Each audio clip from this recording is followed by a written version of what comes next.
ईश्वरो गुरुरात्मेति मूर्तिभेदो विभागिने व्योमवत् व्याप्ते देहाय दक्षिणामूर्तये नमः।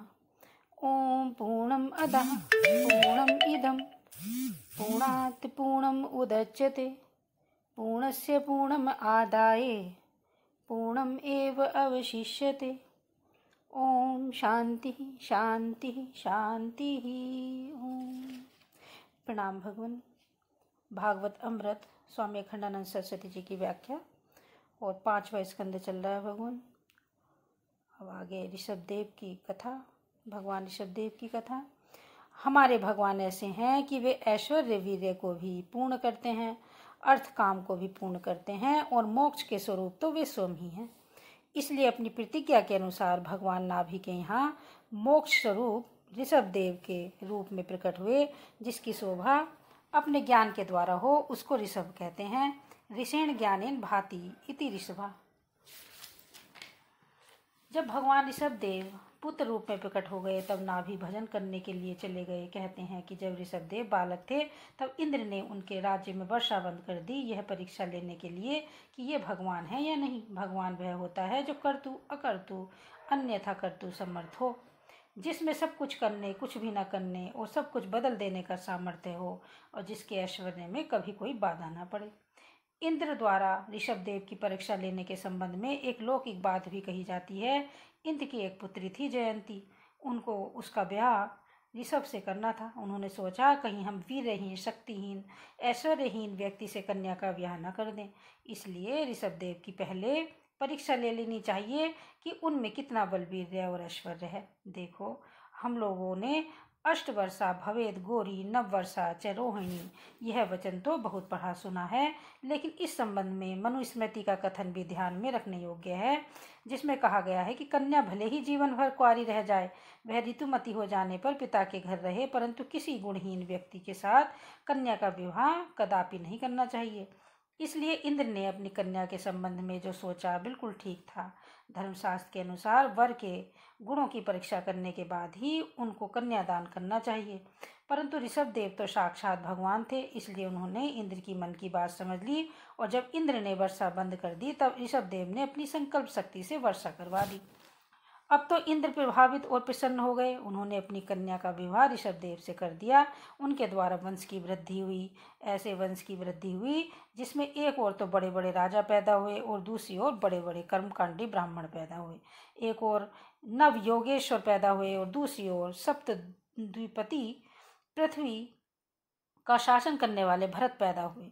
मतलब यह है कि ऋषभदेव के पुत्रों में राज्य अनुशासन की भी योग्यता थी, धर्म पालन की भी क्षमता थी, अर्थव्यवस्था भी ठीक रखने का सामर्थ्य था और त्याग वैराग्य की प्रवृत्ति भी थी। बड़े बड़े अद्भुत चरित्र वाले पुत्र हुए उनके।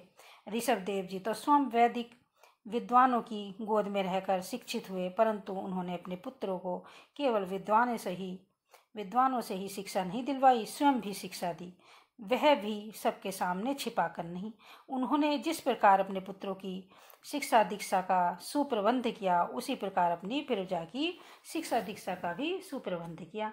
उनकी दृष्टि में प्रजा और पुत्रों में कोई भेद नहीं था। वास्तव में कोई भेद है भी नहीं, क्योंकि संस्कृत भाषा में पुत्र को प्रजा और प्रजा को पुत्र कहते हैं। इसलिए ऋषभदेव अपनी सारी प्रजा को औरस पुत्र के समान मानते थे। उन्होंने अपने सहस्त्रों पुत्रों को अपनी प्रजा के सामने ही उपदेश दिया। मेरे प्यारे नन्हे मुन्ने बच्चों, मेरी बात ध्यान से सुनो। यह शरीर कामनाओं में फंसकर व्यर्थ गंवाने के लिए नहीं है।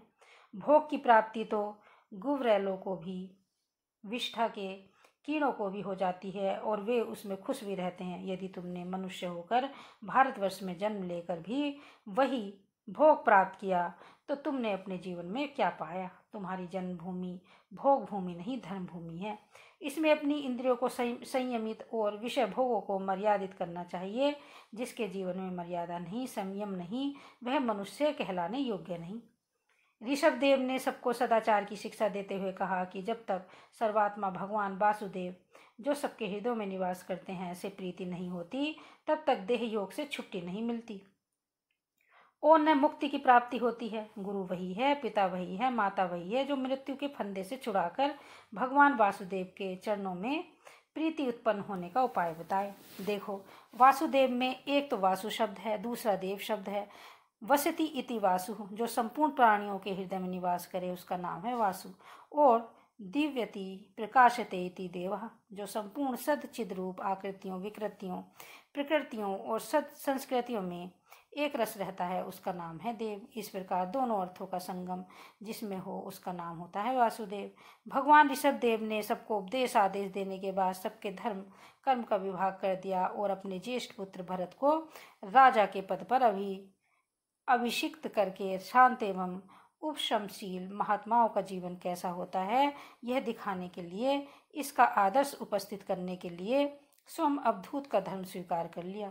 अवधूत के जीवन में संकीर्ण आचार विचारों का कोई स्थान नहीं होता, इसलिए ऋषभदेव ने अपने को समस्त संकीर्णताओं से सर्वथा मुक्त कर दिया और एक उद्दीर्ण महोद्दीर्ण विचारधारा का प्राकट्य किया।